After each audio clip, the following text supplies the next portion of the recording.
Dia 23 de janeiro é celebrado o Dia Mundial da Medicina Integrativa e a gente vai falar um pouquinho sobre o assunto. Estou aqui com o Dr. Mark Storck, que já tem a medicina integrativa aí na sua carreira médica há quantos anos?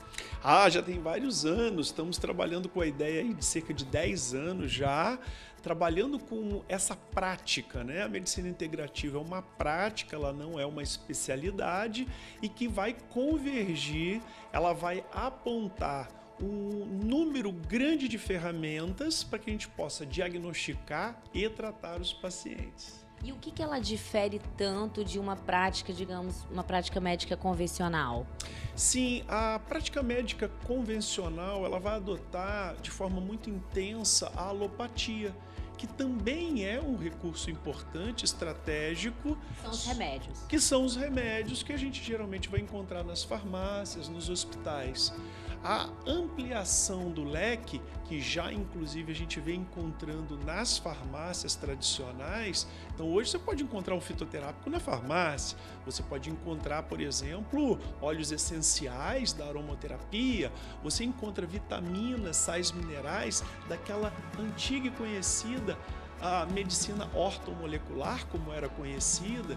Então, você tem aí a possibilidade de extrapolar esse universo da alopatia clássica. Médicos de qualquer especialidade podem adotar essa linha, essa prática integrativa, digamos assim? Indiscutível, por exemplo, a minha especialidade é medicina de família e comunidade.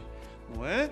Mas um dermatologista, um ginecologista pode adotar essa prática mais ampliada, já que ele vai poder usar recursos, por exemplo, da fitoterapia, como por exemplo o uso do cranberry para o tratamento de uma infecção urinária bacteriana, onde você pode prevenir, você pode tratar, você pode usar, por exemplo, a aromaterapia, a lavanda, por exemplo, é muito conhecida e hoje já tem ela disponível até em pó para trabalhar as questões da ansiedade, da depressão, da insônia, e você teria então recursos variados, incluindo até práticas orientais, como a acupuntura e outras, que vão agregar no tratamento, por exemplo, de uma dor crônica.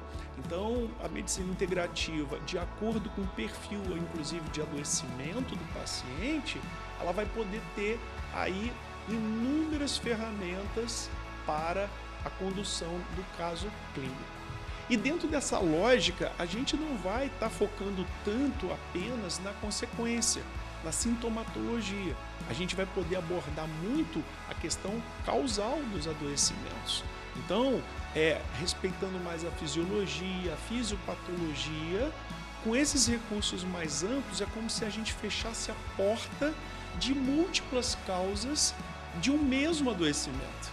Então, às vezes, uma pressão alta, ela não é causada por um único elemento. São vários elementos. E aí, quando eu amplio esse leque de possibilidades, eu vou, inclusive, estar fugindo de uma prática só de alopatia. Legal você comentar isso, porque é como se o médico também tivesse que olhar para o corpo mais como um todo. Exatamente, uma abordagem mais sistêmica. Isso é bem interessante porque é uma grande oportunidade de unir o mundo ocidental com o mundo oriental. Hoje um japonês vive certamente mais que um brasileiro e mais que um norte-americano. Então, se a gente não se apropria dessas práticas que estão lá nesse mundo oriental, é como se a gente estivesse deixando escapar ferramentas estratégicas para intervir na causa das doenças e também para prevenção de doenças, considerando inclusive aspectos genéticos.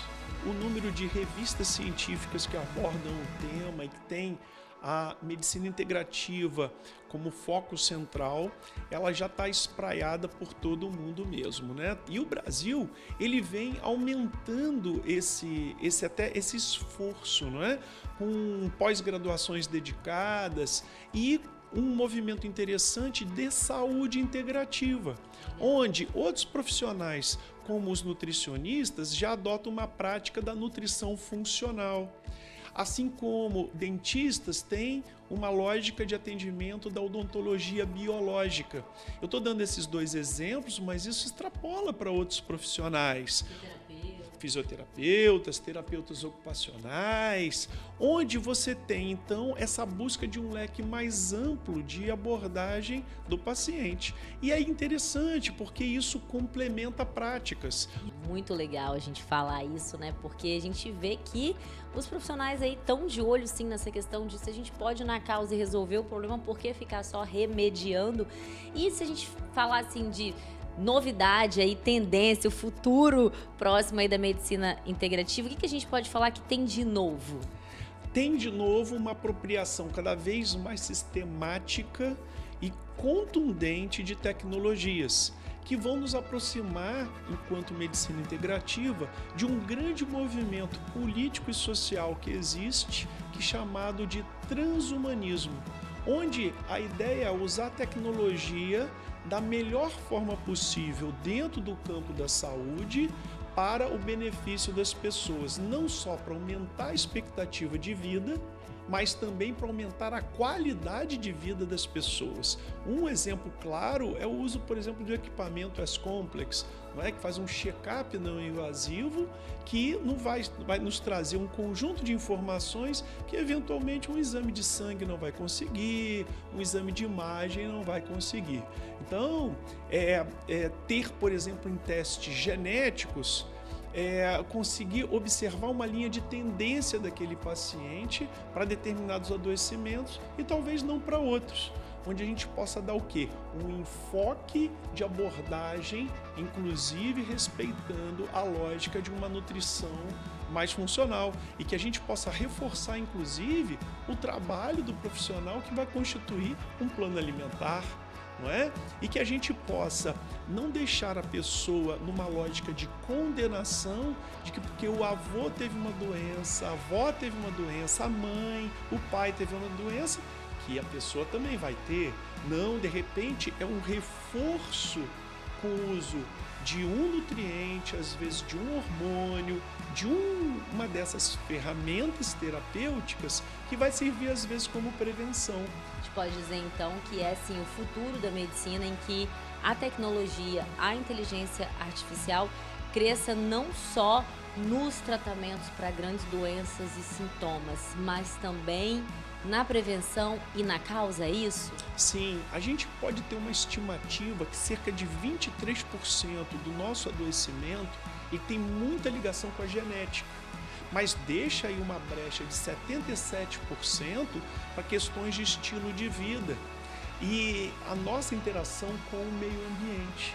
Então, se a gente consegue ter essa agregação tecnológica, investigando a questão genética de forma mais ampliada do que se faz corriqueiramente, e a gente tem uma possibilidade de intervenção, estilo de vida mais qualificado, considerando esse indivíduo sob todos os aspectos e podendo utilizar o conjunto das profissões da área da saúde para a melhoria do cenário de saúde dessa pessoa, a gente está olhando para um futuro muito promissor, não é? E que 2023 possa reforçar essa tendência e a gente viver cada vez mais e melhor.